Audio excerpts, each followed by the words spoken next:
Fala, pessoal, beleza? Hoje eu tô aqui com o Tom Gomes, aprovado em 26º lugar no ISS São Paulo, para a gente contar um pouquinho da história dele, da trajetória dele, das dificuldades e tudo mais que vocês adoram saber aí sobre os aprovados em concursos públicos. Então, Tom, para a gente começar, se apresenta para a gente aqui, fala um pouquinho da sua formação, fala um pouquinho mais de você. Beleza. Primeiro, né, obrigado pela oportunidade aí de conversar, poder compartilhar um pouco com os colegas do mundo dos concursos aí, né?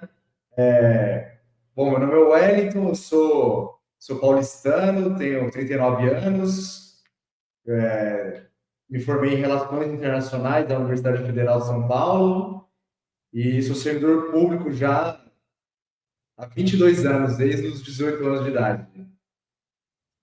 Fala aí para o pessoal onde você trabalha atualmente.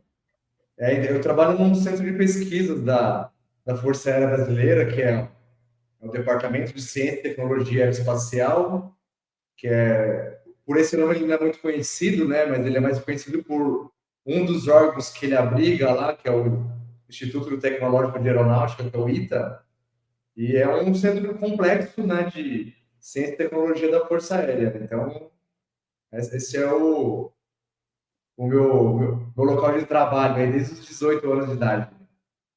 E eu acho legal a gente falar também um pouquinho sobre isso, Tom, porque assim, muita gente, né, quando entra nesse mundo de concursos públicos, fica com alguns receios, né? Um desses receios é, poxa, depois que eu passei num concurso, será que eu vou me acomodar e nunca mais sair desse concurso? Então, acho que a gente vai falar um pouquinho sobre isso, né? Quais foram os seus gatilhos para buscar a área fiscal, quando a gente falar do começo da sua trajetória. E a outra questão, né? Depois de já estar um tempão sem estudar, né? No caso, você estudou muito Sim, novinho, né? Para fazer esse concurso. E aí agora já mais maduro, você resolveu iniciar os estudos para a área fiscal e teve sucesso aí até no curto prazo, né? Não foi curto prazo, sim, né? Mas no sim, prazo relativamente curto em relação à média. sim. Então, a gente vai falar um pouquinho sobre isso sim, mas eu acho teu exemplo muito bacana por isso, né? Para mostrar para as pessoas que, eu dei o exemplo, né? Quando você fez esse concurso lá atrás, você não estava pensando na área fiscal ainda, só ver o intervalo que você deu, mas é bacana isso, né? Você já tava no serviço público e ainda assim, apesar de já ter o benefício da estabilidade, né, de ter uma Sim, qualidade de vida que o serviço público proporciona, você ainda assim quis buscar algo melhor, né? Melhor para você, melhor para a sua realização pessoal e quaisquer sim. outros motivos que te levaram para essa empreitada. Né? Então vamos lá, conta um pouquinho para a gente como é que foi o início dessa sua trajetória nos estudos Tá, então, para fiscal. só pegando o gancho, né, do que você falou dessa primeira fase da minha vida como servidor, né, e aí foi bem isso, né, eu entrei na faculdade até um pouco mais velho, né, porque comecei a trabalhar jovem, aí precisava, né, construir uma infraestrutura, uma condição para poder estudar, né, e aí entrei na Uhum. faculdade um pouco mais velho, né, e entrei pensando num outro concurso, que é o do Instituto Rio Branco, né? Até por isso que Sim. eu decidi optar pela graduação em Relações Internacionais, né? Assim, pela afinidade e também porque eu sei que ela me daria uma base muito forte, né, para o concurso para diplomacia e tal. Só que aí, né, com o tempo foi perdendo um pouco assim, o interesse, né? Até pelo nível de dificuldade, o custo-benefício de se estudar para essa prova de diplomata ele é muito alto, né? Porque é um concurso, apesar de ser anual, ele é extremamente concorrido. Na minha opinião, um dos concursos mais difíceis do país, né? Nível de profundidade, de análise, de língua. E aí, quando eu terminei a faculdade, formei em 2018, eu me encontrei nesse momento, né? De resolver esse dilema. Vou para cima do Rio Branco ou vou fazer uma outra coisa? E aí eu comecei a dar uma avaliada, né? E até costumo falar que eu comecei para na área fiscal pela Receita Federal, mas tinha um certo fundamento, né? Não era totalmente aleatório. Ah, Receita Federal, né? Uma época que eu já era servidor federal, né? E teria essa possibilidade de manter o meu regime de previdência, porque eu já vinha, né, de 2002 até um pouco da atividade, né, relacionada com o comércio internacional. Então, eu acabei optando por buscar a Receita Federal nesse dilema entre diplomacia e uma outra área, encontrei a área fiscal. E aí tomei a decisão e daí comecei a caminhada ali por volta de... No final do ano, no final de 2019. Depois de um ano, né, me formei, fiquei um ano ainda avaliando o que eu ia fazer da minha vida e no final de 2019 tomei a decisão, não, eu vou... E aí resolvi esse dilema, falei, não, eu vou para a área fiscal pela quantidade de oportunidades, né, e toda essa questão do estilo de estudo mesmo, né? Eu sabia que eu ia ter que fazer uma caminhada muito mais longa para me tornar competitivo, né, para o concurso de diplomata.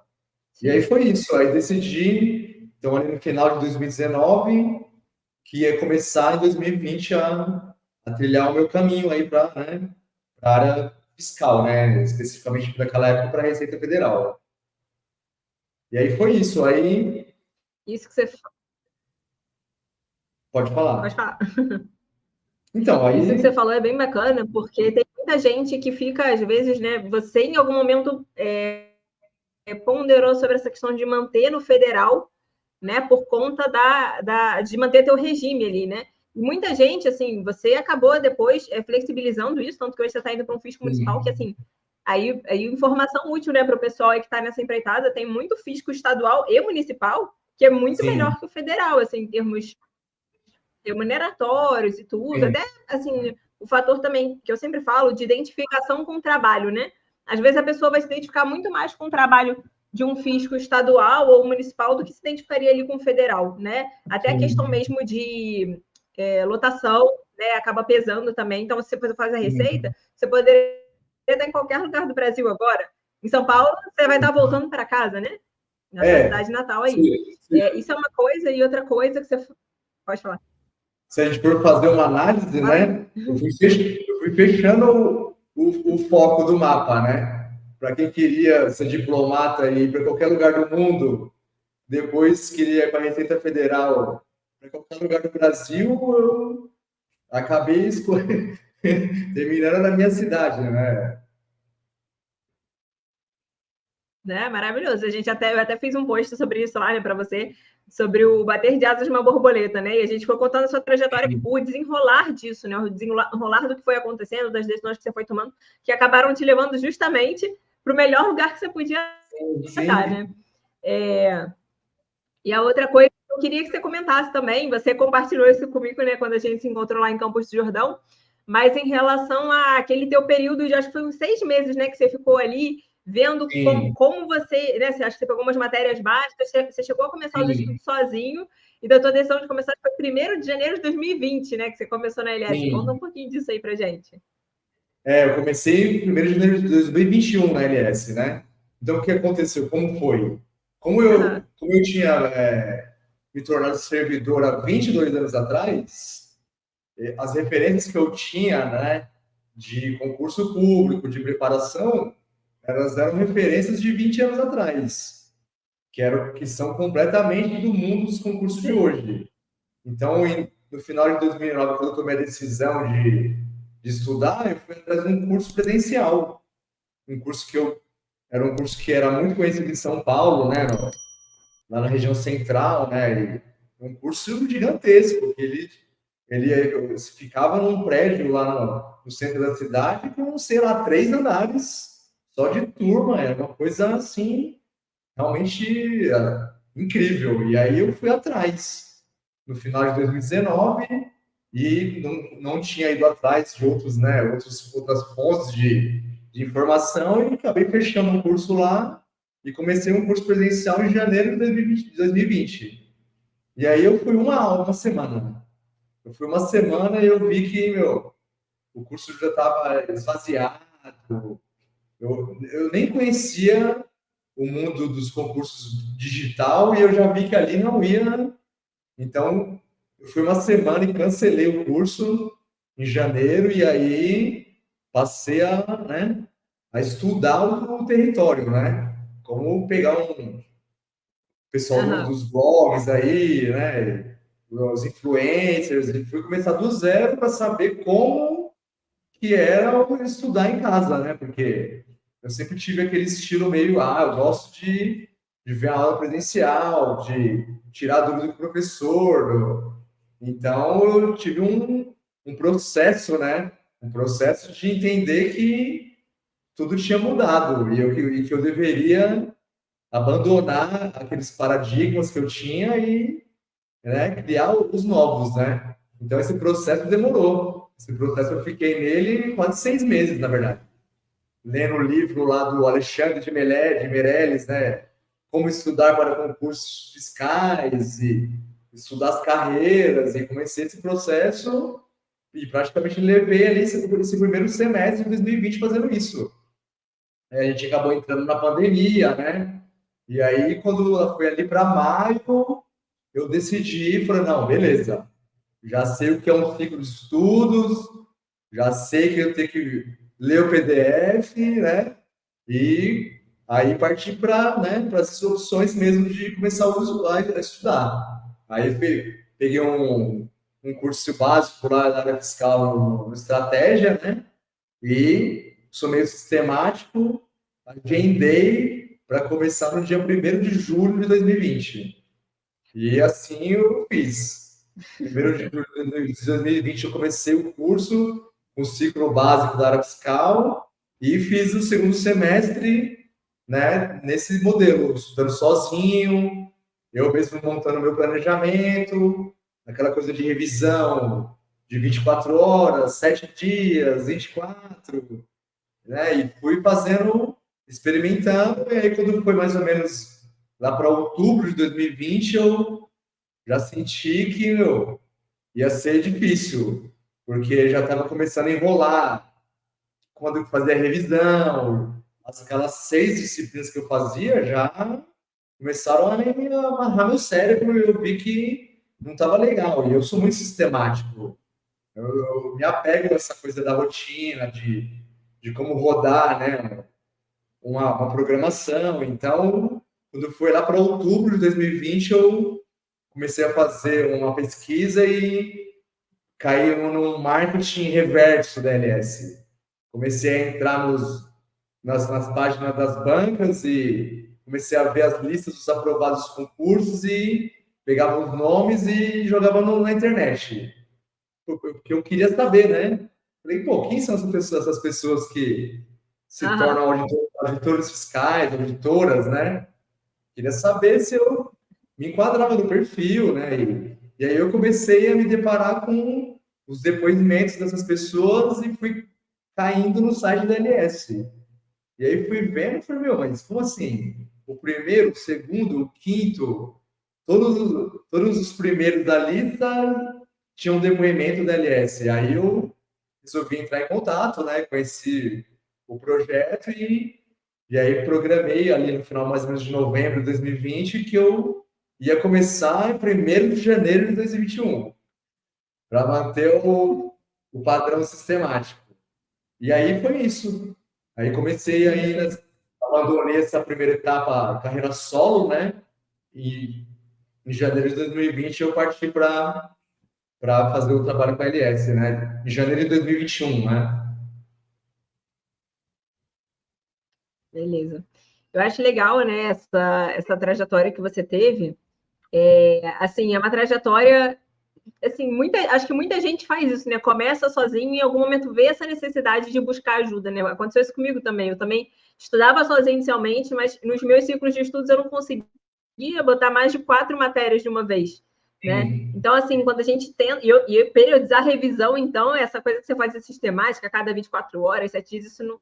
Nossa, eu pecava absurdamente nessas revisões. Eu fui sentir isso quando eu resolvi fazer meu primeiro edital, né? Foi aí que eu falei, ok, eu preciso de ajuda, né? Eu já tinha ouvido falar da LS, né, por indicação, mas eu falava até então que até aquele momento eu não tinha sentido a necessidade, né, de buscar ajuda. Mas aí quando você entra na consultoria, que você vê, né, a diferença que faz de fato você delegar essa questão do planejamento. Aí eu até, assim como você, né, a gente vai falar agora um pouquinho da sua trajetória na LS também, mas assim como você, eu acabei refazendo a minha base, né? Então o que eu estudei antes, óbvio, me serviu até para eu entender o que funcionava para mim.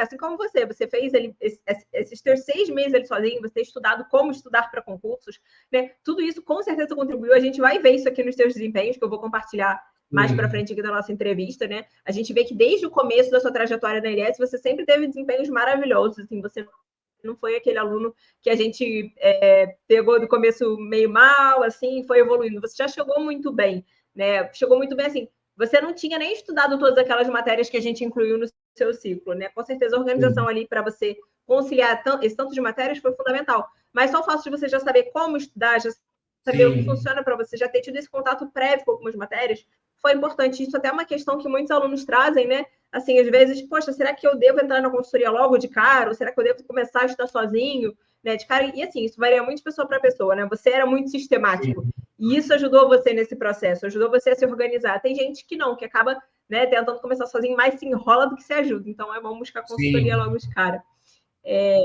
Vamos falar um pouquinho, Tom, sobre a sua rotina de estudo. Você falou de um detalhe, né, de que você voltou. Eu também fiz isso. Quando eu comecei, os 6 meses que eu fiz sozinho, quando eu comecei na LS em janeiro de 2020, eu voltei do zero. Falei, não, agora eu quero fazer do zero de novo. Então, as matérias do ciclo básico da área fiscal lá, que eu já tinha feito ali 6 meses, né? Algumas eu já tinha terminado e tal, eu voltei de novo do zero. Então, eu refiz a base de novo ali para... E com certeza isso também tem, né, um reflexo, né, no futuro, né? Sim, que às vezes a gente estando sozinho, a gente acaba deixando algumas lacunas, né? A gente sabe que elas estão ali, a gente não sabe quais são essas lacunas, mas a gente sabe que a gente acaba deixando algumas coisas, porque a gente peca um pouco na organização das revisões, às vezes peca um pouco em identificar os nossos maiores gargalos. Então, é bom a gente refazer essa base. Gera um retrabalho, gera, mas depois é positivo e você já sabe, assim, né? Tende a fluir melhor, né? Não é como se você estivesse tendo um contato com a matéria pela primeira vez. Então, a gente vai até mostrar também esses desempenhos. Eu sei que você refez a base. Todas as matérias que estão ali, você não tinha estudado ainda, né, na tua base iniciante, mas as principais você já tinha estudado e, com certeza, fluiu melhor, né, por você já ter tido esse contato prévio ali. Então, agora conta um pouquinho, Tom, para a gente como é que era a sua rotina de estudos, né? Você estava sempre trabalhando ali ao longo da sua trajetória. Conta como é que era conciliar o trabalho com os estudos, suas principais dificuldades, quantas horas você fazia. Então, uma das minhas, assim, acho que não dá para considerar uma decepção, né? Porque depois eu fui entendendo que não existe regra, né? Cada um tem um organismo, cada um tem aquela questão da cronobiologia, né? E eu sempre tive uma vontade muito grande de conseguir acordar cedo e começar a estudar às 5 da manhã, estudar ali 1 hora e pouco, e depois ir para o trabalho. Eu nunca consegui fazer isso. Então, assim, eu sempre fui para o trabalho, acho que eu rendia mais, né? No período da noite, porque acho que demorava um pouco para acordar, né? E ficar num desempenho bacana cognitivo. Então, aí eu estudava um pouco na hora do almoço, às vezes no trabalho estava um pouco mais tranquilo também, eu sempre aproveitava e à noite, né? Sempre estudei à noite, então eu fazia ali na semana, nunca fiz mais assim, 5 horas num dia na semana. Ficava ali na faixa em torno de 4, uns dias menos, e aí tentava compensar, né, no final de semana, né? E particularmente eu também tive uma oportunidade, né, digamos assim, apesar de ter sido um momento trágico aí pro mundo, né, que foi a pandemia, né? Então, a pandemia ela começou ali em março de 2020, que foi justamente quando eu comecei. Então, no trabalho ficou aquela coisa, né? Ia um dia sim, um dia não. Então, ficou muito tempo disponível. E ao mesmo tempo, o custo de oportunidade era baixíssimo, né? De deixar de ter atividades, né, sociais e tal, até porque não podia, né? E estudar. Então, eu tenho uma convicção muito grande, assim, do que nesse momento, né, pelo menos por uns 2 anos ali da pandemia, nossa, eu estudei muito. Realmente eu estudava porque não tinha o que fazer. Então, minha energia, minha atenção, meu foco era 100%. Então, eu acredito que eu, assim, avancei muito, né, nesse momento da pandemia, porque estava extremamente focado, não tinha como ser desviado, né, e e acabei tendo um pouco de tempo também, né? Daquela questão do trabalho remoto e tal. Então era isso. E aí, obviamente, nos momentos de pós-edital, né, dava uma puxada a mais, mas mesmo assim eu nunca consegui, assim, eu consigo contar nos dedos os dias que eu estudei. Talvez agora na reta final do ISS São Paulo, que eu estava realmente, meu, daquele jeito, na fissura, pode ser que eu tenha estudado alguma quantidade de dias maior, assim, bater 8, 9 horas, até porque eu estava de férias. Mas eu nunca consegui estudar muito, como Aham. o pessoal fala, estudo 10 horas. Para mim, isso eu nunca consegui, porque nas poucas vezes que eu estudei 8 horas por dia, no outro dia eu acordei quebrado, imprestável. Então, no, no, no, no fechamento da semana não mudava nada, entendeu? Então, eu sabia que o meu corpo, digamos, o ótimo para mim era estudar aí de 3 horas e meia, 4 horas a 5 horas e meia no máximo. E era isso. E bem concentrado, um trabalho, né, um estudo com qualidade, assim. Eu me concentro muito, assim. Então, isso desgasta, né? Então, eu não conseguia fazer mais do que essa quantidade de horas, não. Isso é legal você comentar, assim, por alguns motivos, né? Duas coisas que você falou aí, né? Primeiro, essa questão da pandemia, né? Eu lembro na época eu também estava estudando ainda para concursos, e eu lembro do meu orientador mandando um e-mail para mim na época, falando assim: olha, quem continuar estudando, quem persistir, vai largar muito na frente, que muita gente vai, né, vai balançar agora nesse momento, vai abandonar os estudos. Isso aconteceu de fato. A gente vê, né, que quem manteve estudando na pandemia, como eu, como você, acabou realmente largando na frente nessa leva de concursos que ficou represada aí por uns anos e agora voltou com tudo, né? Então, assim, a gente falando, né? A gente está vivendo agora a melhor fase da área fiscal aí, desses concursos que ficaram represados. E quem realmente aproveitou a pandemia, é o que você falou, né? Você foi favorecido por esse momento e eu também, né? Aconteceu comigo também de ficar em casa naquele momento. E, nossa, aquilo para mim ali foi uma alegria, porque eu podia ficar o dia inteiro investindo no que era importante para mim, que era o estudo. Né? Eu ficava o dia inteiro estudando aí, conseguia ter algum lazer a mais, né? Não de fazer social, assim, mas sobrava mais tempo para ver uma série, né? Para estar num momento em família ali que era importante também para a saúde mental, né? E você conseguia fazer isso sem abdicar de sono e outras coisas mais, como na rotina regular a gente acabava fazendo, né? Outra questão também da sua rotina de estudos, né? Você não era uma pessoa matutina, assim, como eu. Nossa, eu tenho pânico de acordar às 5 da manhã, mas eu já precisei acordar por conta da rotina mesmo, né? De pegar mais cedo no trabalho. Também sempre preferi estudar à noite, assim, acho que quando eu estudei para o TCM mesmo, a minha rotina de estudo, eu até 2 da manhã ficava estudando, mas também acordava 9 da manhã, né? Eu achava maravilhosa, mas com o tempo a gente vai ter que se adaptar a isso, porque entre o expediente no nosso dia a gente pode acordar tão tarde assim. Mas realmente, assim, isso é outra crença que as pessoas têm. Né? As pessoas pensam que para começar a estudar para concursos, elas têm que acordar mais cedo, ou elas têm que chegar do trabalho e estudar, mas cada pessoa tem as suas peculiaridades. Tem gente, por exemplo, que não consegue dormir muito tarde, chega muito cansado do trabalho, não tem condição de estudar depois do trabalho. Então, essa pessoa precisa tentar acordar mais cedo. Então, uma pessoa que, assim como nós, né, não gosta muito de acordar muito cedo, não é uma pessoa que rende tanto de manhã, né, vai fazer as demais atividades do dia pela manhã, né, se fizer uma atividade física, ou começar mais cedo o expediente, que seja, e deixa o estudo mais para o período da noite, né, porque rende melhor. Então, isso é importante, assim, uma coisa que eu sempre falo também, é que a trajetória de estudos é uma trajetória de autoconhecimento. Então, é importante que você conheça o que Exatamente. funciona para você, como você sabia. Estava esperando você parar de falar para falar que é sobre isso. Que, assim, é um processo de autoconhecimento que é ele que vai te permitir, né, atingir aquele nível. É uma coisa assim, tipo atleta olímpico, né? Você precisa se conhecer, conhecer o corpo para Uhum, aí você consegue, né, extrair o melhor desempenho dele, né? isso aí. E aí, beleza, você falou isso também, né? E outra coisa que você falou é a questão das horas, né, por dia. Isso é outra coisa importante, assim. As pessoas às vezes têm isso. Eu tenho até uma postagem sobre isso lá no Instagram falando, né? Horas líquidas não são uma medalha. Né? Então as pessoas, eu bati 12 horas líquidas, 10 horas líquidas, mas qual foi a qualidade dessas horas, né?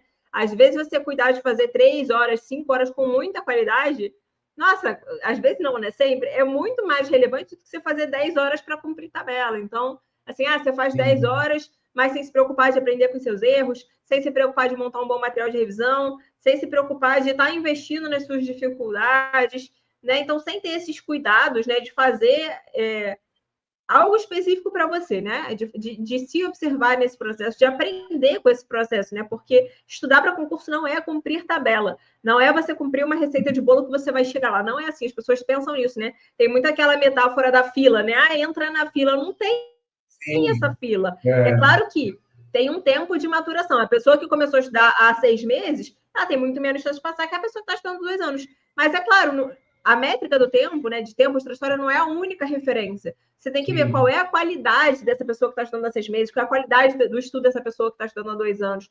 Então, você tem que observar isso. Né? Então, as pessoas ficam, às vezes, muito apegadas a essa questão de horas líquidas, né? Tanto que é uma pergunta, assim, que é carimbada, assim, toda entrevista de aprovado tem quantas horas líquidas você estava por dia.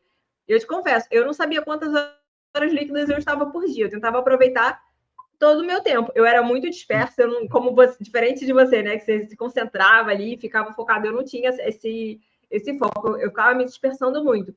Mas respeitando a minha peculiaridade, que eu já sabia que esse era o meu perfil, né? Uma das coisas que eu não fazia, por exemplo, era cronometrar horas líquidas, porque eu sabia que se eu cronometrasse, eu ia me dispersar mais ainda. Então, é você aproveitar o máximo de tempo que você tem, respeitando os seus limites. Se você sabe que se você tentar estudar 8 horas líquidas, como você falou, você não vai render no dia seguinte, então a matemática não é muito boa. É melhor você estudar 5 horas, 2 dias seguidos, do que estudar 8 horas num dia e no dia seguinte não render nada. Né? Matematicamente falando, essa é a lógica. É muito simples. E é você se conhecer, entender qual é o tempo ótimo de estudo ali para você. Né? E você descobriu isso. Isso também é algo muito importante. E respeitou isso fazendo seus estudos com qualidade. Isso é essencial, né? Então, e assim, né, até nesse tema do tempo, né? Tocando um pouco no assunto da LS já, do método LS, né? A questão do tempo, ela fica um indicador meio reflexo, né? Porque, na verdade, você precisa cumprir uma tarefa, né? Obviamente que por trás da tarefa, o tempo está passando. Então, ele funciona como um balizador, assim, né? Então, assim, eu cronometrava mais por isso. Para eu saber, pô, tô demorando muito, não tô. Mas não era assim, vou cronometrar, eu preciso fazer 5 horas por dia, como você está na escola lá, das 7, torcendo para dar meio-dia para ir embora, né? Não é isso, né? Acho que a chave é você, óbvio, ter uma medição. Eu sempre gostei de ter essa medição para, né? Como um indicador só, mas ela não me balizava. Eu sabia que o mais importante era eu cumprir. Então, o que eu queria ressaltar aqui nesse ponto, né? Essa coisa das metas da LS, de você transformar o seu longo prazo, né, em metas curtas semanais e nessas metas curtas você particionar ela em tarefas, ela acaba, né, meio que tirando essa necessidade muito de tempo, né? Você precisa focar em terminar aquela tarefa, por resultado, né? Não é simplesmente por tempo, né? Coloca um cronômetro e então nesse ponto foi uma das coisas que me ajudou muito, assim, né?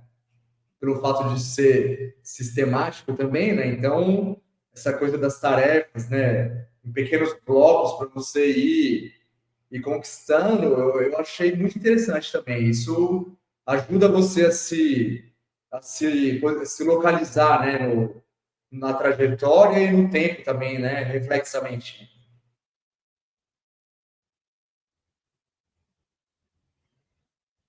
Isso. Essas metas, assim, né? Elas seguem meio que aquela metodologia SMART, né? De metas específicas, mensuráveis.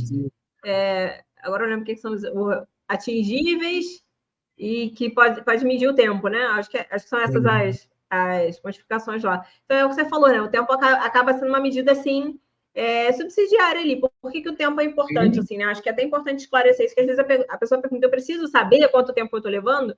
Precisa saber, em alguma medida, mesmo que seja uma estimativa, porque prova é conhecimento versus tempo. né?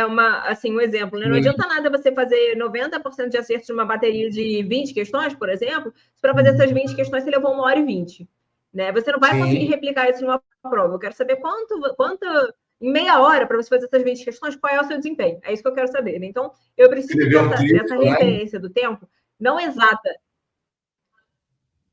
porque isso pode ser um ponto para a gente cuidar, caso seja caso esteja muito excessivo, né? E eu digo assim, nessa sistemática de metas, menos é mais. O que eu quero dizer com isso? Se você está levando menos tempo em cada tarefa, cara, e mantendo um bom desempenho, isso é extremamente positivo, porque prova é Sim, agilidade. Se você tem agilidade na sim, prova, você sabe disso. Você consegue fazer mais passadas na prova, você consegue investir mais tempo naquela questão que, em princípio, você perderia, que você abandonaria porque leva muito tempo. Poxa, se você sobrou muito tempo ali nessa prova, você vai conseguir investir nessa questão e fazer um ponto diferencial ali. Então, menos é mais. Se você cumpre aquelas mesmas tarefas no intervalo de tempo menor, né? Você provavelmente vai se diferenciar ali positivamente na hora de uma prova. sim. Então, assim, eu te confesso assim, né? Eu nunca cronometrei tempo, justamente porque eu me dispersava muito, mas pelas minhas estimativas ali, né? A minha carga, mesmo estava muito pesada, a minha carga de estudos, eu acho que eu não passava de 30 horas semanais fazendo a meta da LS. Então, se você for ver uma carga horária baixa, né? Pensando aí, 30 horas semanais dá 5 horas por dia, de segunda a sábado, né? Então é Sim, pouca coisa, pensando em pessoas que fazem 10 horas por dia, 8 horas por dia. sim.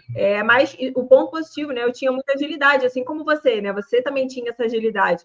E isso é muito positivo. A gente sente essa diferença quando a gente vai fazer a prova de fato, né? Sim, que é o momento do jogo, né? Ali, só quando você faz uma prova, duas provas e você reprova para você sentir o nível do detalhe que decide, aí você passa a ter essa consciência de quão importante é você fazer uma prova de contabilidade mais rápido, fazer uma prova de tributário, de legislação também um pouco mais rápido, né?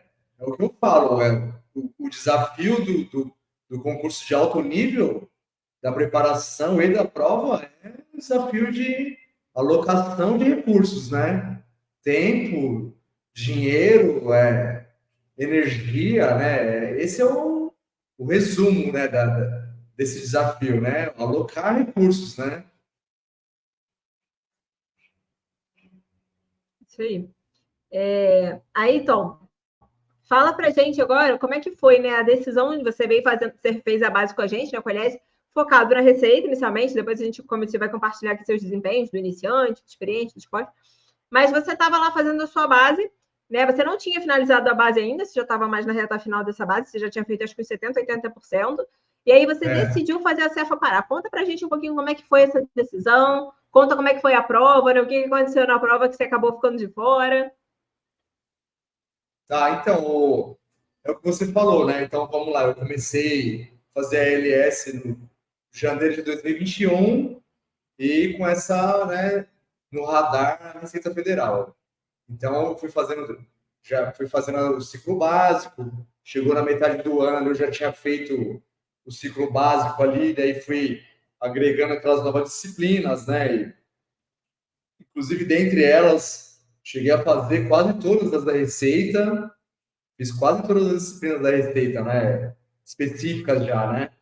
Porque ficou por muito tempo o boato, sai, não sai, então eu já estava.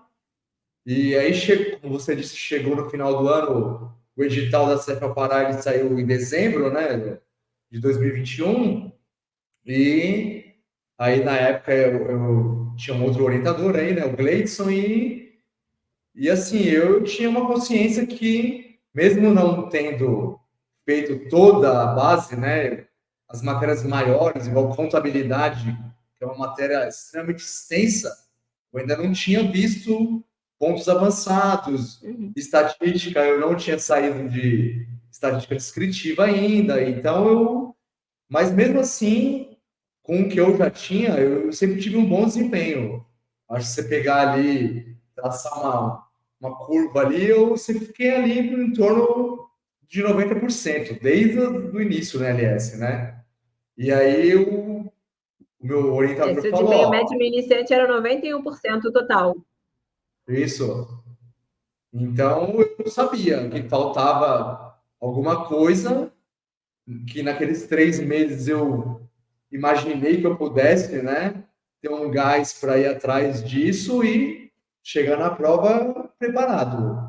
Então, aí, na época, né, essa coisa da franqueza também, da análise do profissional o mais objetivo e imparcial possível, o meu orientador falou, ó, você sabe que a chance é mínima, né? Mas, se você acha que vai, né, dar uma melhora, se vai motivar, porque eu já estava ficando um pouco cansado, porque realmente eu vinha de uma pegada forte.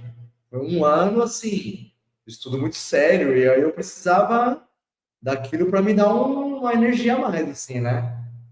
Aí decidi fazer a Stefa Pará, começou acho que dia 27 de dezembro, né? O pós-edital na LS, e aí foi isso, né? Contabilidade era uma matéria que eu investi muito tempo no pós-edital, fazendo a parte avançada de contabilidade, porque eu fazia videoaulas, né? Contabilidade eu nunca consegui estudar por PDF. Uhum. Aí fazia o curso lá do Silvio Sandi e acabei tendo que ver praticamente contabilidade avançada, a maior parte eu vi durante o pós-edital do Pará. Então foi muito difícil. Assim, foi desafiador, mas eu consegui estudar 3 meses, né? Passei por um momento difícil, né? Como você sabe, né? No comecinho depois da primeira meta do pós-edital, eu tive um episódio familiar, né? Acabei perdendo meu pai e veio um tsunami, né? E não sei de que forma que eu consegui tirar energias e focar naquilo. Foquei nos estudos, então eu consegui assim fazer uma proeza, na verdade. Nesse tempo aí, né, 3 meses de luto, eu fiquei sem estudar 5 dias ou 6 dias. No resto, todos os dias, até 27 de março, eu estudei. Estudei muito. Então, meio que foquei naquilo ali, nos estudos, para também, né, tentar esquecer um pouco daquela situação e fui para cima. E aí fui para lá fazer a prova, inclusive a prova foi, acho que uma semana depois da prova do ISS-BH, né? E Foi aí quando a fui para lá, prova? foi março, né? Março de 2022. BH foi final de março, foi 20 e muito de março. Então, foi no mesmo fim de semana a prova do Cefa Pará, é porque no Pará teve uma Então prova deve ter. de fiscal, teve uma prova fiscal da Receita lá. Ah, Lá são 2 cargos, auditor fiscal e fiscal. E aí no sábado anterior tinha sido a prova sim. de fiscal. E do dia 27 ou 28, não me lembro, foi a prova de auditor fiscal. E aí foi, né, no final de semana da prova do ISSPH também. Aí fui, né, fazer minha primeira prova, pegar minha primeira viagem, meu primeiro voo, para ir fazer uma prova do outro lado do país, né, aquela coisa, meu, vamos, só vamos, né, como o pessoal fala. E aquela coisa, aquela loucura, e pega hotel, e pega voo, e aquela coisa, vai cancelar o voo. Teve gente que teve problema, aquela coisa de companhia aérea, enfim. Ainda estava saindo, né, da pandemia, ainda estava. Então, aquele estresse todo, né? Que a gente só vai descobrindo que eles existem quando você vai avançando nas etapas, né? E aí fui para lá, e foi uma prova extremamente difícil. Até comentei com o professor Vilches, né, sobre essa prova aí, que ela acabou não tendo muito ibope, assim, não sei porquê, mas para mim aquela prova é um case, assim, que precisava ser um pouco melhor estudada, assim, porque ela foi muito difícil. A prova de tributário, direito constitucional, assim, uma prova de 8 horas, né, 7 horas, na verdade. Uma prova de 100 questões de manhã, enorme, tipo, quase uma página por questão. Aí é aquela coisa que você passa a ter o feeling, né? De qual é a diferença do treino e do jogo, né? É o choque que você tem. E aí fiz a prova, bem difícil, mas foi muito bem nessa prova. Quase gabaritei direito tributário, legislação estadual, né, específica, eu fui muito bem também. E aí era uma prova difícil porque ela era uma prova por mínimos, né? Ela tinha mínimos de 40% em todas as disciplinas, individualmente, não era por bloco. E aí eu consegui atingir o mínimo em todas as disciplinas e teve uma questão de tecnologia da informação que eu acertei ela no caderno de questões e quando eu fui passar ela para a folha de resposta, eu passei errado. Passei errado essa questão, e aí quando eu fui conferir o gabarito, eu vi que eu tinha feito 3 questões das 10 de TI, e aquela era a questão que eu tinha acertado, mas passei errado, e foi a questão que me eliminou. E aí essa foi a minha primeira experiência de provas, né, da área fiscal. Um ano depois, aliás, um ano, né, e 3 meses depois de ter começado na LS, ou seja, um ano e 9 meses depois de começar a estudar, eu fui fazer a minha primeira prova. E aí esse é o resumo aí dessa primeira experiência, né? E você vê, né? Você foi fazer essa prova com relativamente pouco tempo, né, de estudo para a área fiscal, quando você compara aí com a média dos aprovados. E uma coisa, né? Quando você me contou isso, né? Assim, a gente começou o acompanhamento, né? O que você falou, antes você tinha outro orientador.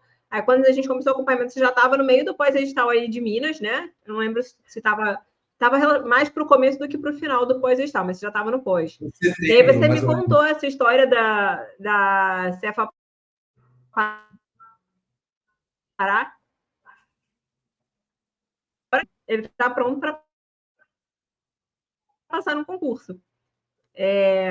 E aí eu sabia disso, né? Que você já estava bem. Realmente, você foi um bater de asas de uma borboleta ali que te deixou fora desse concurso, né? Até a Ju falou, né? Ela estava torcendo aí para você passar nessa prova, mas torcendo, né? Que ela falou, eu não queria ir lá para o Pará, não.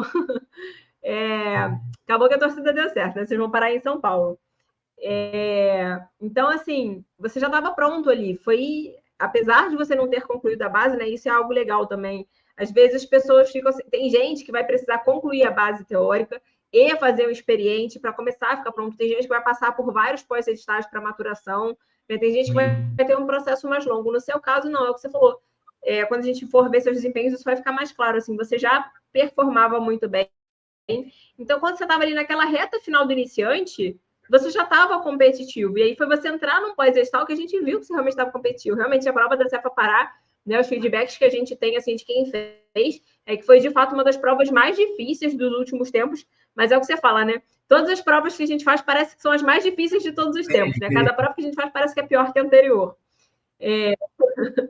Mas realmente foi uma prova muito assim, fora da curva, foi uma banca muito diferente, uma cobrança muito diferente, né? Desestabilizou muita gente. Então, assim, ter essa prova como referência e você só não passou por uma questão, né? Literalmente, você não passou por uma questão. É que às vezes tem pessoas que falam isso, mas não passou por uma questão do mínimo total da prova. Não foi teu caso, né? Realmente você passou uma questão errada para o gabarito e se tivesse passado certo, você estava lá dentro, você estava no Pará hoje, né? Então você ali já estava competitivo, né? E aí, depois disso, né? Você acho que ainda ficou um tempinho, você voltou um tempinho para o iniciante, você fez mais algumas metas no iniciante, e aí saiu o pós-edital da Cefaz Minas. Aí você vai fazer o pós-edital da Cefaz Minas. Aí conta um pouquinho como é que foi essa preparação, o que você fez de diferente na Cefaz Minas em relação ao que você tinha feito na Cefa Pará, em termos de estudo. Então, eu, assim, de diferente, para ser sincero, nada, né? Porque foi um pós-edital muito longo, né? A minha decisão de ir para esse pós-edital, ela foi uma decisão que eu já tive que fazer fazer a escolha, né? Porque o da Receita Federal já estava ali também, já era uma realidade o concurso da Receita Federal, então aí precisei de novo enfrentar um dilema, né? Faço a Receita, eu abri mão, né, da diplomacia para a Receita. Agora eu abro mão da Receita Federal para ser Cefaz Minas, então tive um novo momento ali, de um novo dilema e resolvi, entre outras coisas, porque não ia cair TI, né? Um dos motivos era esse também, porque não ia ter TI em Minas e eu estava traumatizado com o TI que tinha me eliminado lá, mas óbvio, né? A quantidade de vagas também, a duração do pós-edital, tudo isso, né, me fez tomar essa decisão de escolher ir para Minas e não para Receita. E basicamente eu segui mantendo o que eu vinha fazendo, né? Então esse pós-edital, se não me engano, começou ali por volta de julho, e aí foi quando mais ou menos eu, né, comecei a cogitar, começar o trabalho com você, né? Porque você já vinha de uma trajetória nos físicos estaduais, né? E eu comecei a achar interessante ter essa oportunidade, né? Porque era um físico estadual e tal, e foi isso. E aí em setembro a gente começou, né? Então foi aquele pós-edital infinito, né? Para objetivo 6 meses de pós-edital, e aí depois aí fui fazer a prova lá, né? Fui bem, assim, relativamente bem, né? Eu achei um concurso bem concorrido. Eu não sei se talvez a minha referência do Pará tinha talvez não tinha sido tão concorrido, né, com a elite aí dos fiscais. Não sei se foi para o Pará e depois em Minas acabou tendo mais concorrentes, né, melhor preparados. E eu senti também uma prova bem difícil, né, FGV, e foi isso. E aí a novidade depois, né, com a prova discursiva, que eu nunca tinha feito estudado para discursiva. Então, foi uma novidade, né, difícil. Eu achei, na minha trajetória, um momento desafiador ali. Talvez o mais desafiador de todos foi aquele momento de virar a chave, né? Você vai para a próxima etapa agora. Você está vencendo nas objetivas e vai para a discursiva. Então, para mim, foi até, assim, providencial, né? Ter tido a oportunidade de fazer um pós-edital para discursiva de 3 meses, né? Porque deu para aprender muito sobre discursiva, né? A gente fazer aqueles encontros, né? Para discutir produção de texto e tal. Então, foi um momento de muito aprendizado ali. E foi uma prova bem difícil. Aí, na prova objetiva, acabei ficando em 235, e aí por uma escorregada, eram 271 vagas, né? Por um escorregão que eu dei numa questão, uma discursiva, eu fui de 235 para 512. Terminei lá aprovado, mas, né, bem longe das vagas imediatas, para 512. Aí de novo tive, né, vivenciei aquela questão que perturba, né? Para nossa, mas só um detalhezinho me fez perder, né?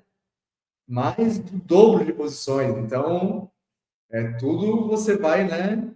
Aprendendo com isso, né? Vai entendendo como é difícil, né? E o meu pós-digital, meu concurso de Minas foi esse, né?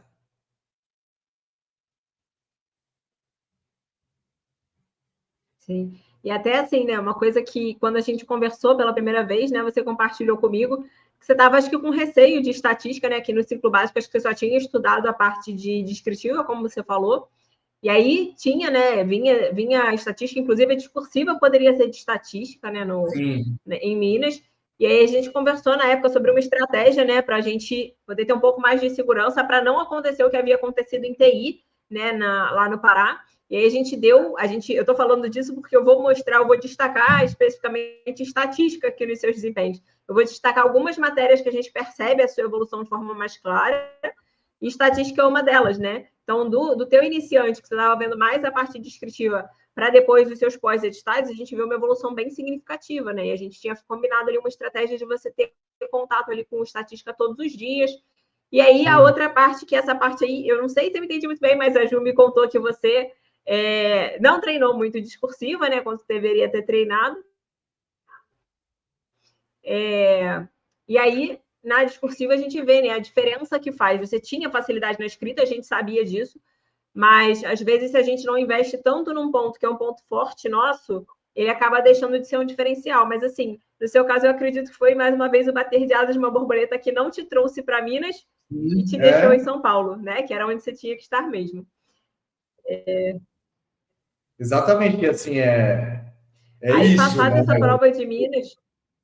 Eu já fui perguntado, né? Perguntado sobre alguns Fala aí que tá erros, dando um né? delay pra gente. Algum erro você talvez faria diferente? Na minha avaliação, o meu erro seria esse, né? Eu acabei assumindo um risco na preparação para as discursivas, né? Eu assumi um risco com base no histórico que eu tinha, né? Um pouco de facilidade para escrever. E durante a minha preparação eu escrevi três questões. Eu escrevi 3 redações só. Em toda a minha trajetória, nesses 3 anos e meio. Mas é porque, né, eu assumi um risco, falar, não, eu vou conseguir escrever, que eu já escrevi muito na minha vida, né? Sempre tive bons desempenhos com escrita e vou focar no conteúdo.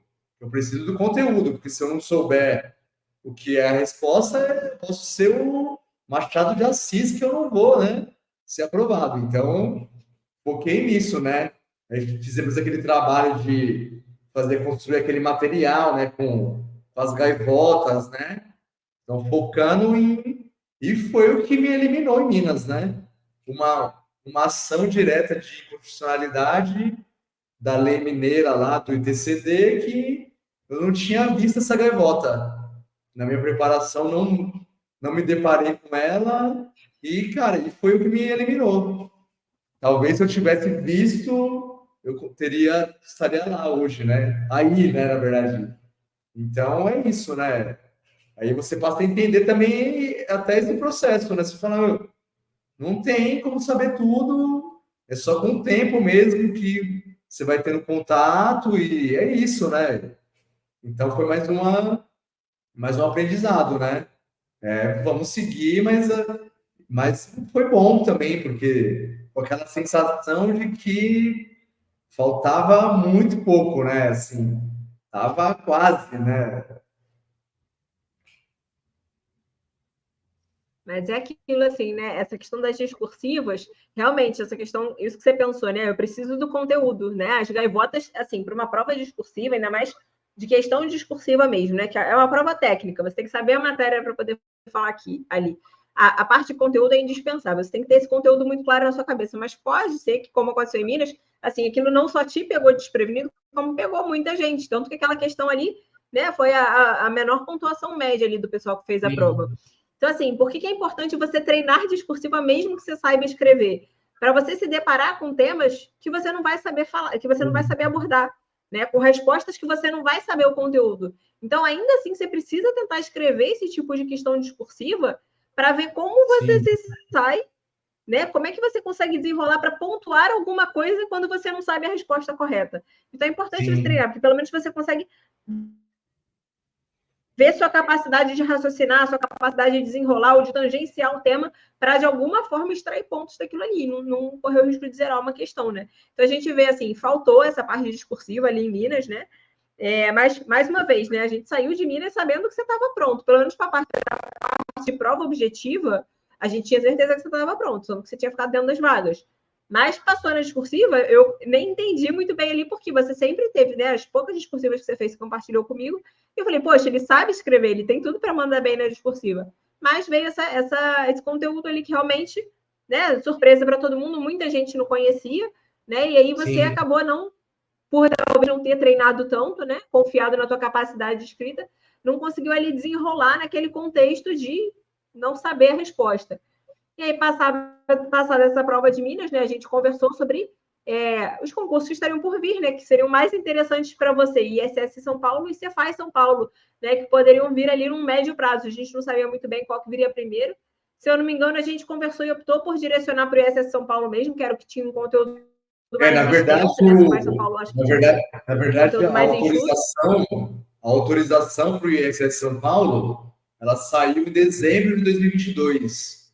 Então, um pouquinho antes de fazer a prova objetiva de Minas, já tinha sido autorizado.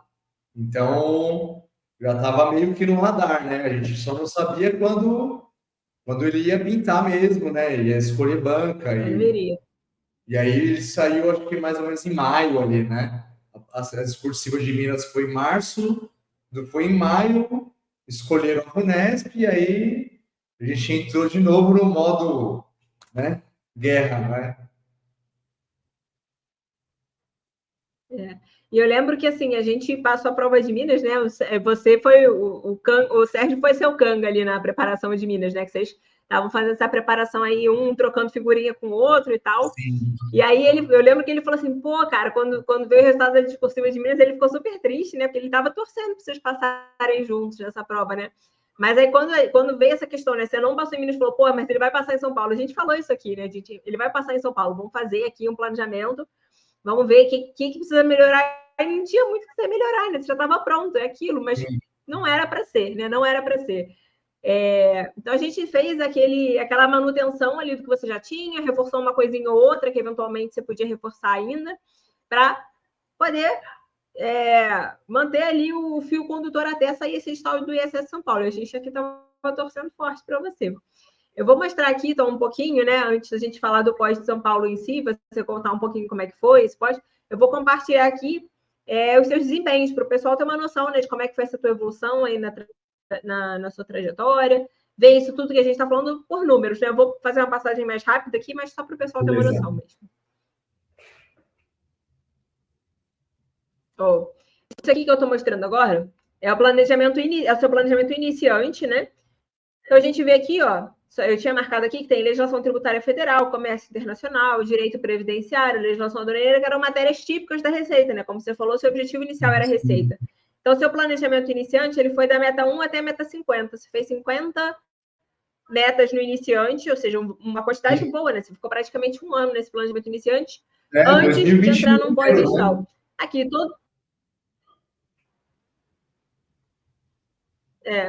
Aqui seus desempenhos eram todos verdinhos, ó, tudo na faixa de 90, 90 e pouco. Aí aqui eu grifei, ó, TI, você estava muito bem também, 88, auditoria, 89. Estatística era um dos menores desempenhos, ainda assim era muito bom, né, 84%, mas considerando que era mais a parte descritiva, realmente acaba sendo ali um ponto de atenção na parte inferencial, tende a cair um pouquinho. Ó, direito civil também, eu vou mostrar aqui, porque é uma das matérias que vai puxar um pouquinho para baixo, mais para frente. Empresarial. Então, aqui você tinha um desempenho um pouquinho menor, né, comparado a outras aqui. Iniciante, ou seja, na faixa de 70 e poucos por cento, 80% do iniciante que você tinha feito, seu desempenho médio era de 91%, que é um desempenho muito bom. Aí depois a gente foi para a Cefa Pará, né, que foi da meta 51 à meta 63. Aí aqui a gente vê, ó, que civil, ó, foi uma das matérias que você teve uma queda mais expressiva. TI, né? TI, tanto que foi a matéria que você, né, teve mais dificuldade lá na hora da prova. Estatística, a gente vê aqui que você estava bem, né? Apesar de, na época que a gente conversou, você ter me relatado essa dificuldade, você tinha um desempenho médio de 89%, que era um desempenho muito bom também. E aí aqui a gente vê uma coisa que é muito comum, né? Seu desempenho total aqui nesse pós-gestal estava nessa faixa de 88%, e é extremamente comum isso, assim, você num ciclo iniciante, que é uma abordagem mais amigável, que você normalmente vê a teoria, para depois fazer as questões, né? Um contato é um intervalo mais breve, né, entre teoria e questões. São questões mais didáticas, normalmente. Então, a gente observa que esse percentual tende a ser um pouco melhor, né, do que no pós-edital, num ciclo experiente. Então, essa queda é natural. Então, a gente observa isso aqui. Como você estava com um desempenho muito bom, a gente tinha uma margem para cair com segurança. Então, de fato, aqui o que me mostra, né, isso aqui, é que você estava pronto para fazer essa prova. E realmente foi um deslize ali na hora de marcar o gabarito, que você marcou errado, e acabou não ficando classificado lá nas vagas. Mas você claramente estava pronto. Aí a gente teve umas metas ali entre esse pós da Cefa Pará, né? Você voltou para o iniciante, e aí depois entrou no pós de Minas. No pós de Minas, você fez da meta 77 a 102, né? Foi um pós longo. A gente teve aí cerca de 25 metas, mais ou menos, né? 25 metas. E a gente vê aqui, ó, seus desempenhos todos verdinhos, tá? Aqui civil, ó, a gente observa que você já tinha melhorado em relação ao pós da Cefa Pará, né? Que você estava com 70 e pouco, você estava com 76. Aqui civil você já melhorou também, porque muda a banca, FGV, né? A FGV, que já é um pouco mais difícil, né? Umas provas mais mais difíceis, eu acho, né? A FGV é bem mais complexa, né? É, a FGV não é uma banca decoreba, assim, né? É uma banca que realmente vai a fundo no entendimento, né? Você tem que realmente ter uma base boa da matéria para performar bem, né? Aí aqui em estatística a gente vê também, ó, que seu desempenho já é na faixa de 96%. E a gente ainda fez aquela estratégia, né, de você todo dia ver 1h30, 2 horas de estatística, né? Então todo dia você tinha contato lá pela escola de exatas. Então a gente observa aqui, ó, lá do seu desempenho do iniciante na faixa de 84%, né? Como a gente falou, no pós o desempenho tende a dar uma caída. Então, comparando ao iniciante que você tinha 84% para a estatística mais voltada para a descritiva, aqui nesse pós-edital, que estava com inferencial também, você estava com desempenho médio de 96%, né? Indo contra essa maré de que no pós-edital a gente reduz a média. Nesse pós-edital aqui, né? Como você falou, a FGV é uma banca que é mais desafiadora que outras, né? A gente estava com um percentual, um desempenho acumulado de 89%, ou seja, um ponto percentual maior que no Pará. Então, a gente vê que existe evolução em pós-edital, é uma evolução mais limitada do que existe no planejamento regular, obviamente, mas está aqui, ó, a gente vê essa evolução, porque é uma banca mais difícil e você ainda teve uma melhora percentual aqui. Então, mais uma vez, me mostra que você estava pronto e foi apenas, né, porque não era para ser que você não passou nessa prova. E é interessante a estatística, né? Que a gente fez esse trabalho, essa operação de guerra, né? De setembro até o final de dezembro, praticamente eu estudei, fiz todo o curso de estatística. E aí você vê, né? O desempenho aí e na prova, né? Na prova eu gabaritei estatística. De exatas, né? Exatas como um todo, eram 16 questões, se não me engano, ou 17, eu acertei 16, se não me engano. Eu errei uma só.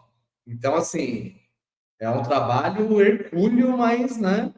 É o que decide, pode decidir, não que eu decidi, mas pode decidir, né? É um diferencial que ele vale a pena, né? Só a gente que passa por isso sabe quanto, né, faz diferença um pontinho a mais ou a menos, né? E aí você vê, né, assim, realmente é um diferencial, porque a maioria das pessoas vai negligenciar a estatística, pensando, todo mundo vai mal, então eu só tenho que estar na média ali, mas se você vai um pouquinho acima da média, nossa, você de repente de fora das vagas vai para dentro, né? Então, assim, é o que você falou, né? É no detalhe, a gente precisa ir no detalhe. Então, assim, eu sendo muito sincera com você, eu sou, assim, sou contra esse negócio de não vou negligenciar a tua matéria, vou abandonar a tua matéria. Eu acho que todas as matérias precisam ser estudadas, todas as matérias merecem a devida atenção, né? Claro que num contexto de pós-edital, você vai ter que priorizar algumas coisas, mas abandonar matérias assim é algo que, na minha cabeça, definitivamente não faz sentido, né? Não, e teve um elemento importante, né, na própria prova discursiva de Minas, caiu uma questão de auditoria, mas era uma questão de amostragem e auditoria, que era uma questão de estratificação que é praticamente estatística, né? Tanto que eu vi uma questão do Guilherme Neves muito semelhante, praticamente a mesma questão no curso de estatística de discursivas caiu na prova. Então, assim, das 4 questões da prova discursiva, uma foi de estatística. Era auditoria, mas, né?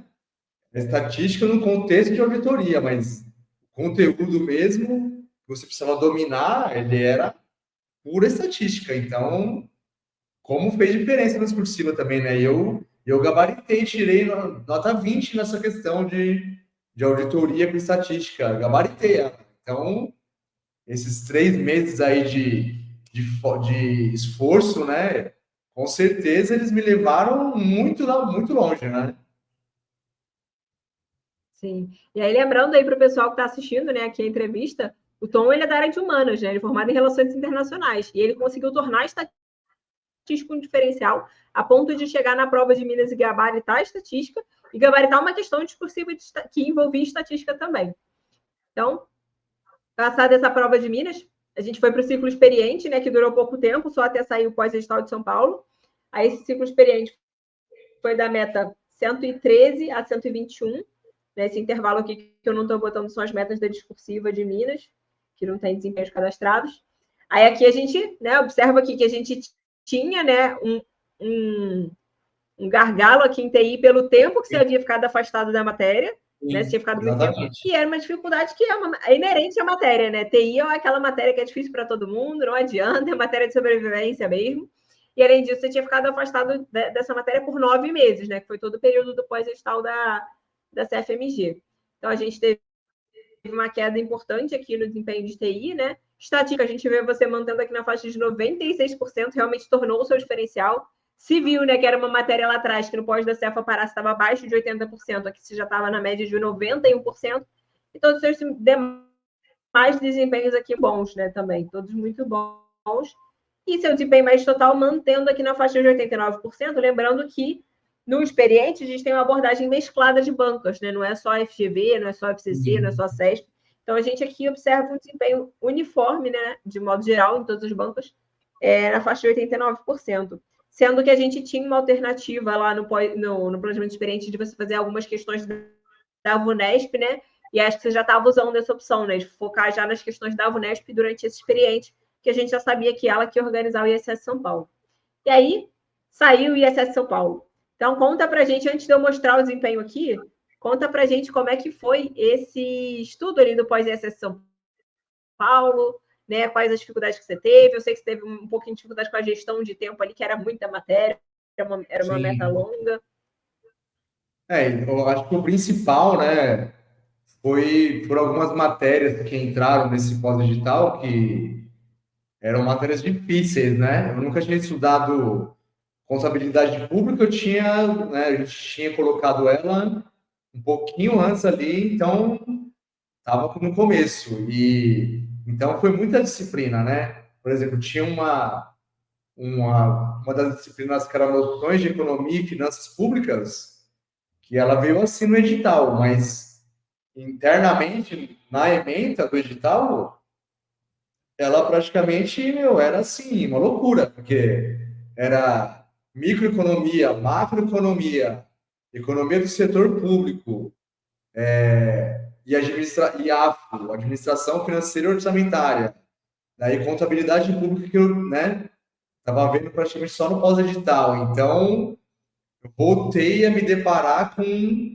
a mesma questão que eu havia me deparado no Pará, né? No Pará, quando eu tinha feito contabilidade ali, vendo, e aí tem algumas disciplinas, igual contabilidade, AFO e contabilidade pública, eu tinha muita dificuldade de ver no PDF.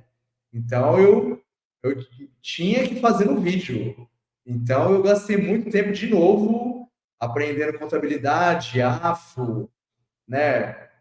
Economia também, que era, nossa, economia eu acho bem difícil a disciplina. Então, esse núcleo aí que já fazia parte, né, das disciplinas específicas, para mim foi muito desafiador. E, e é isso, né? Fiz um curso, um pouco antes do pós-digital, eu fiz um intensivo ali, né, de legislação tributária municipal, a parte geral, né, que foi meio kamikaze também. Falei, ó, vou ter que chegar na legislação específica sabendo a parte geral. Então, em duas semanas, eu peguei o curso lá do professor Vilches, né, do Bruno Langoni, da Academia da Tributação, e fiz super intensivo para estudar, né, IPTU, ITBI e ISS. Então, e um trabalho que foi importante, né? Porque quando chegou o pós-digital com a matéria, a disciplina específica, né? Eu já estava ambientado, né, na legislação municipal que eu nunca tinha visto, né? E aí foi isso. E aí Sim. foi uma mistura, né, de vários desafios, né? E muito combustível também, porque era a oportunidade de ficar definitivamente na minha cidade. Então, meus amigos, toda a minha vida afetiva, né? Família, amigos. Eu sou apaixonado pela cidade também. Eu acho incrível São Paulo, né? Essa questão cultural, a noite paulistana. Eu sou apaixonado pela cidade. Então, isso também pesou muito, né? E foi isso. E aí foi realmente um momento assim que eu tirei energia de onde eu achava que eu não tinha, assim. Eu já estava muito cansado, né? O corpo, as costas, praticamente assim, no último mês eu vivi na base do analgésico, porque as costas, meu, estavam assim. Isso porque eu tenho uma cadeira boa, ergonômica, mas foi assim, muito pura emoção, né?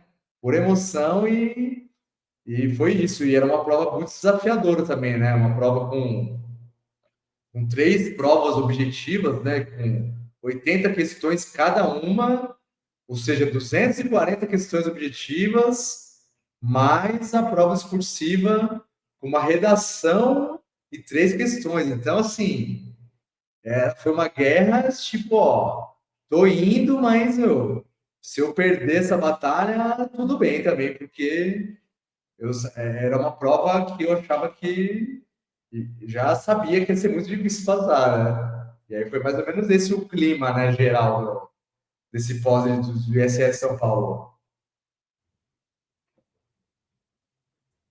É. E eu confesso para você que, assim, eu fiquei com medo depois que passou Minas, né? Porque eu falei assim, eu sabia que estava pronto, né? Eu achei que você ia cravar naquela prova ali. Então, assim, bateu aquele medo de você dar uma desestabilizada, né? Depois de Minas. Mas, assim, é porque acontece isso com muita gente, né? Especialmente com quem entra em pós-edital antes da hora, que não era o seu caso. Mas de a pessoa ter um resultado ruim e desacreditar de si mesma, né? Mas você, assim, sacudiu a poeira, passou, elimina, sacudiu a poeira, vamos embora para o próximo, só para depois de passar.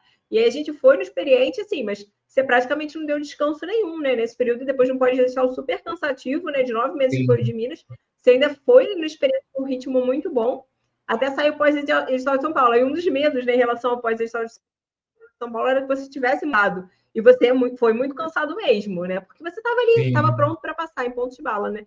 Era coisa, como você disse, né? Do detalhe. Eram detalhes que estavam acontecendo ali, mas sabendo disso, você arriscou assim mesmo de novo. A gente vai falar disso depois, né?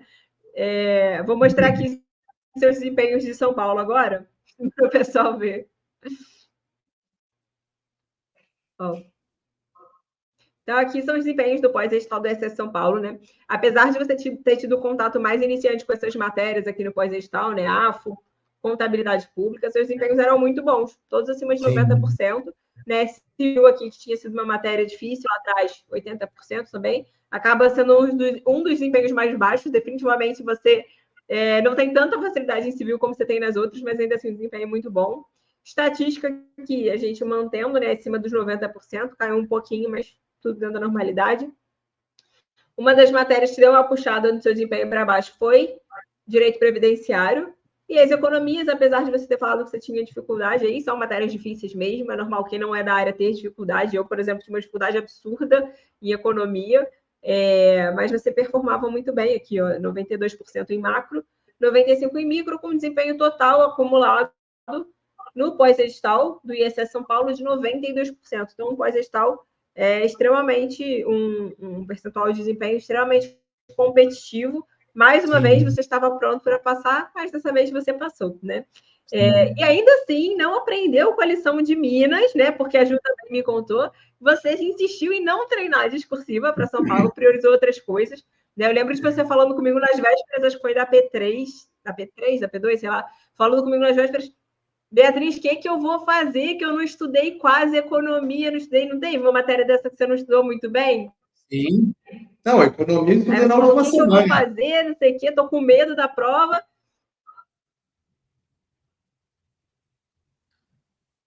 E ainda assim deu certo. Foi isso, né? Aí, mas assim, né? Eu falo que eu não escrevia, né? Eu não escrevia, mas eu lia muito. Eu via muitas questões. Não é que eu negligenciei, né? Ó, as discursivas. Eu só não escrevia, mas eu lia muita questão. Não, só isso. Eu estudava muito, né? O formato. Eu sabia o que eu tinha que fazer. Eu não estava treinado, né? Mas com certeza, novamente, é porque não dava tempo. Essa é a verdade, né? Ou eu estudava AFO, contabilidade pública e economia, ou eu escrever. Era assim, é uma loucura, né? E tinha direito previdenciário ainda nesse bolo aí que eu lembrei agora, né? Então, realmente, eu acabei assumindo um risco, mas assim, é porque eu estava no limite já, eu já estava já, né, mas assumi o risco, até mesmo porque em Minas eu tinha ido bem, né?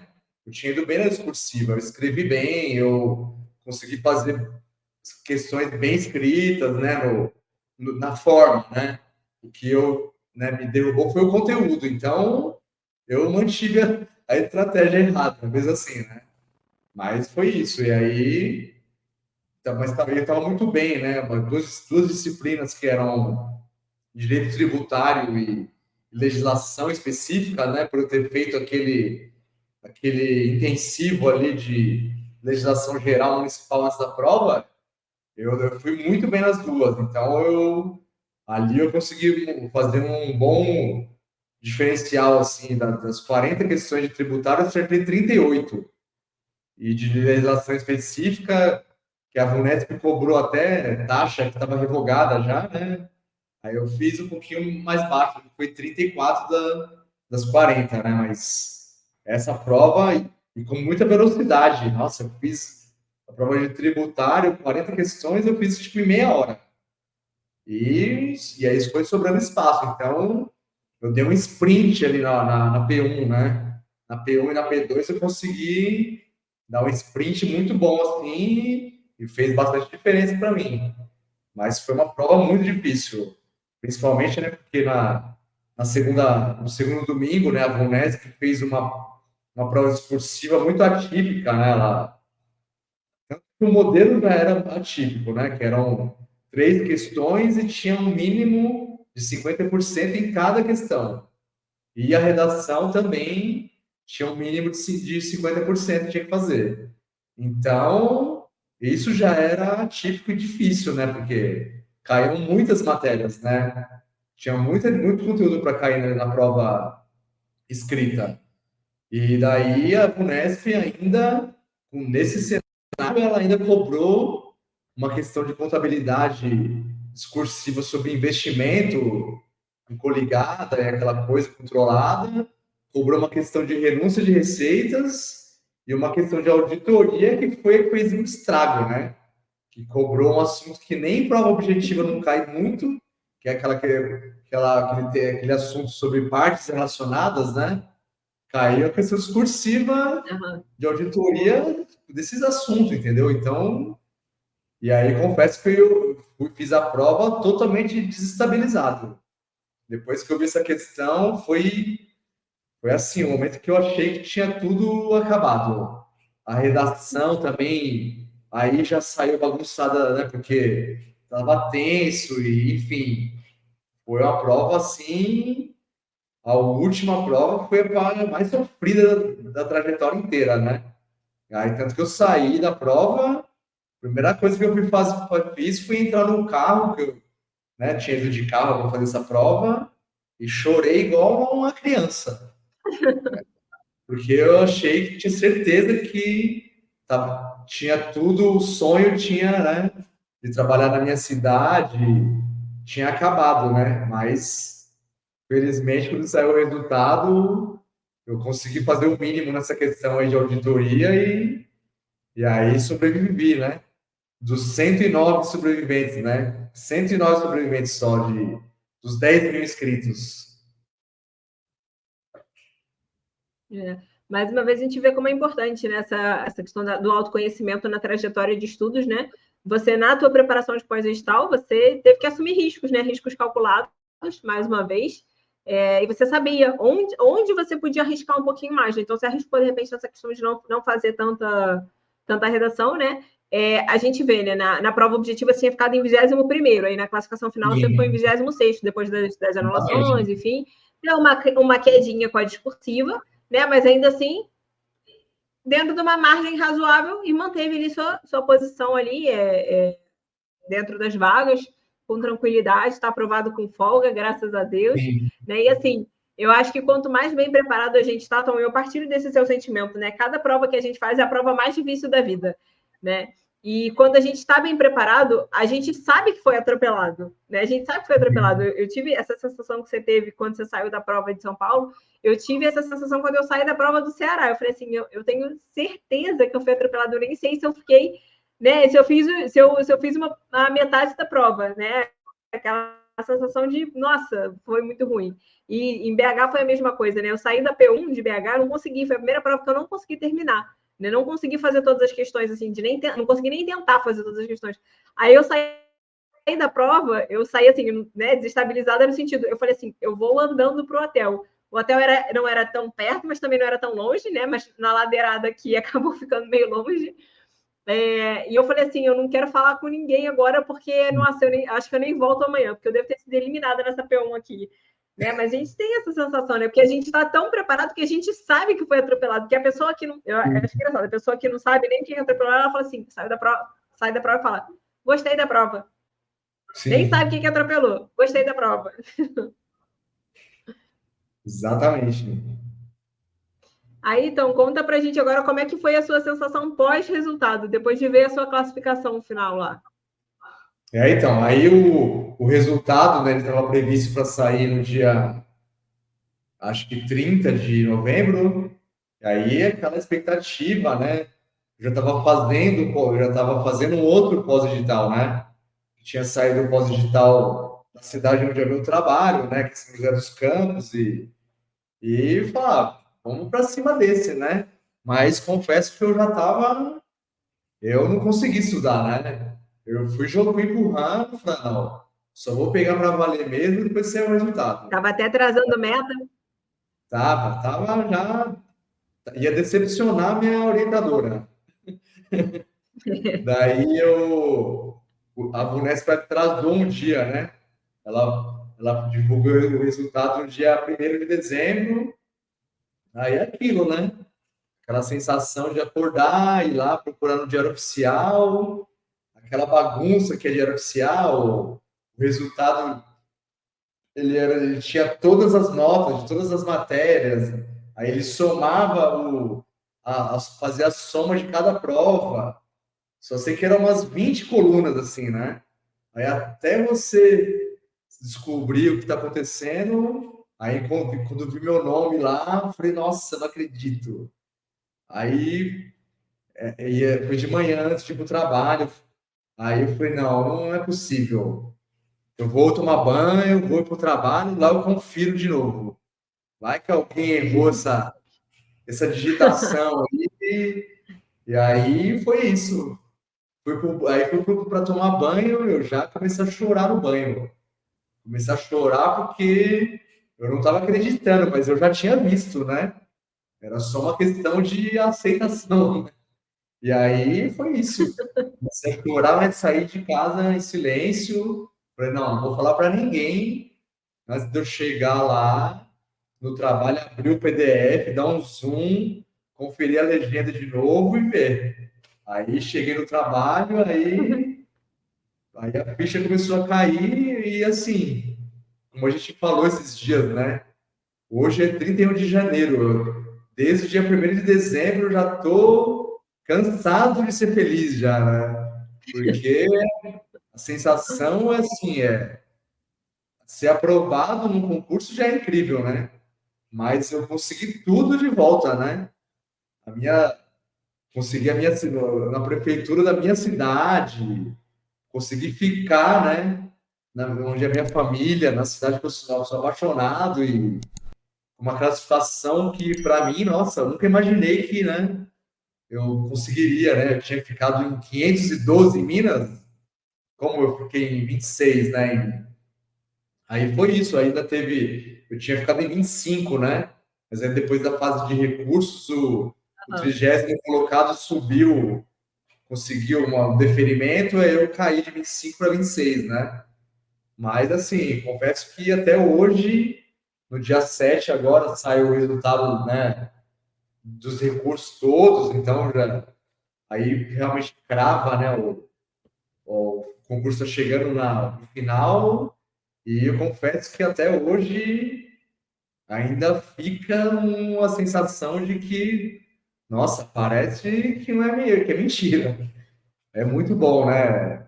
É o que eu falo, né? Se a gente pudesse passar, né? Encapsular um pouquinho, né? Desse sentimento, dessa sensação e passar para os colegas, né?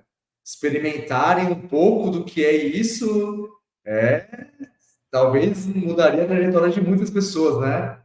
Que é essa ideia, né? A gente estar aqui, passar aí a experiência, a jornada, mas realmente é uma sensação indescritível, né? Com certeza. E nada melhor que aposentar as canetas, né? Depois de 3 anos e meio de estudo aí, realmente não dá nem para acreditar que o estudo vai sair da sua vida, pelo menos o estudo para concurso, né? Agora entra o estudo para o trabalho, né? Sim. Aproveitando aí o gancho, dá uma dica de ouro aí para o pessoal que está estudando, ainda que está na trajetória, algo que tenha sido essencial na sua aprovação. Eu acho que o propósito, né? Em primeiro lugar, o propósito, né? De transformar a sua vida, né? Esse é o grande combustível, né?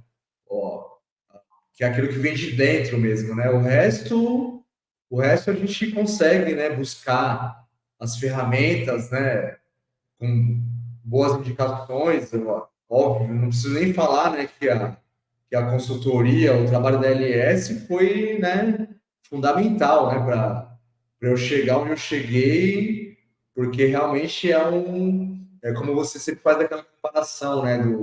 Da escalada do Everest, né? De uma montanha, né? Cada um vem de um lugar da montanha, mas todo mundo quer chegar lá em cima, né? E é uma trajetória longa, muitas pedras no caminho, e para mim, com certeza, a LS fez muita diferença, né? Porque é uma bússola, né? Um mapa que você vai, né, canalizando, você vai sendo alimentado com muita informação importante, né? Muito direcionamento. Então, eu acho que para mim foi assim essencial, né? E aí é isso. Acho que o propósito, a sua chama, né? É o que realmente vai deixar você fazer com que você persista, né? Mas nesse caminho, né? A qualidade técnica do que você se alimenta, né? Acho que é fundamental. Então, eu sempre tive uma chama muito grande, assim, uma vontade muito grande, né? Eu trabalhei, tive a oportunidade de ter trabalhado num lugar com muitos cérebros, assim, né?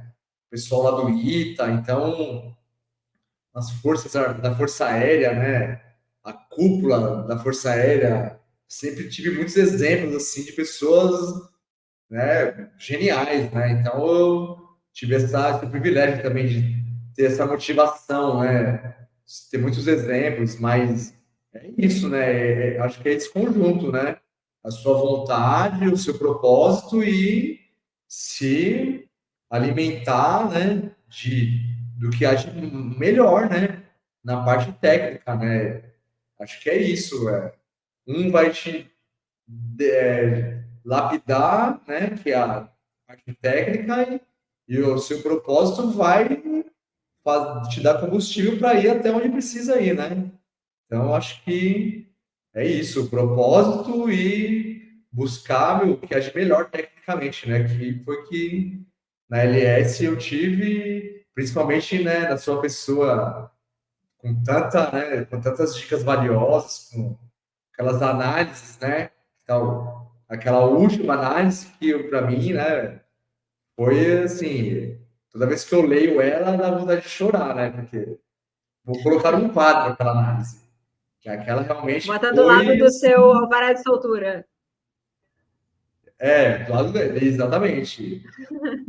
O alvará tá guardadinho aqui, vai para um quadro, junto com aquela última análise de desempenho, que foi assim, vai que é sua, Tafarel.